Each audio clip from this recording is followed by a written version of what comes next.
আসসালামু আলাইকুম সবাইকে। এমপিওভুক্ত শিক্ষকদের জন্য সম্ভাব্য 3টি বিশাল সুসংবাদ। হ্যাভিয়ার্স, আজকের এই ভিডিওতে এই বিষয়ে বিস্তারিত থাকছে। সবাইকে মোস্ট ওয়েলকাম আমাদের চ্যানেল এক্সাম রুলসে। যদি ভিউয়ার্স আপনারা নতুন হয়ে থাকেন, প্লিজ চ্যানেলটিকে সাবস্ক্রাইব করে বেল বাটনটি অন রাখবেন, যাতে সকল আপডেট নোটিফিকেশন সবার আগে পেয়ে যান। চলুন ভিউয়ার্স, শুরু করা যাক আজকের মূল ইম্পর্টেন্স ভিডিও। সবার কাছে একটাই রিকোয়েস্ট, যদি ভিউয়ার্স আপনারা নতুন হয়ে থাকেন, প্লিজ চ্যানেলটিকে সাবস্ক্রাইব করে সাপোর্ট দিবেন আর ভিডিওটাকে শেয়ার করবেন বিভিন্ন সোশ্যাল মিডিয়াতে। এমপিওভুক্ত শিক্ষকদের সকল দাবি দাওয়া পূরণের জন্য এক্সাম রুলস ইউটিউব চ্যানেল আপনাদের পাশে কাজ করবে, তাই দেরি না করে সবাই সাবস্ক্রাইব করে আমাদের পাশে থাকবেন। চলুন শুরু করা যাক। 1 নম্বর ভিউয়ার্স, 20 রোজার মধ্যে বেতন দেওয়ার কথা রয়েছে। আপনারা 2-3 মাস ধরে বেতন পাচ্ছেন না, সে বেতন দেওয়ার কথা রয়েছে 20 রোজার মধ্যেই। আপনাদের খুব দ্রুত আপনাদের বেতন পরিশোধ করবে। 2 নম্বর, জাতীয়করণের যে কথা জানাচ্ছেন আপনারা, সেটারও আশ্বাস দেওয়া হয়েছে জাতীয়করণ করা হবে, বা সেটার বিকল্প যদি কোনো কিছু থাকে তাহলে সেই বিষয়েও চিন্তা ভাবনা চলতেছে।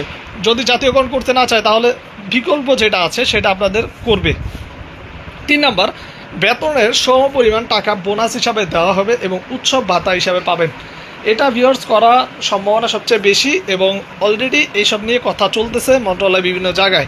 খুব দ্রুত এটা বাস্তবায়ন হতে পারে। 20 রোজার মধ্যে বলছে যে 20 রোজায় দিবে এমন না, এর আগেও দিতে পারে, যেহেতু অনেক দিন ধরে আপনারা এই আন্দোলন করে যাচ্ছেন এবং সেই বিষয়ে হয়তোবা মন্ত্রণালয় এখন একটু হলেও নরম হতে হবে, যেহেতু রোজার মাস। হয়তোবা সেই চিন্তা ভাবনা থেকে হলেও আপনাদের অনেক দাবি দাওয়াই তারা মেনে নিবে।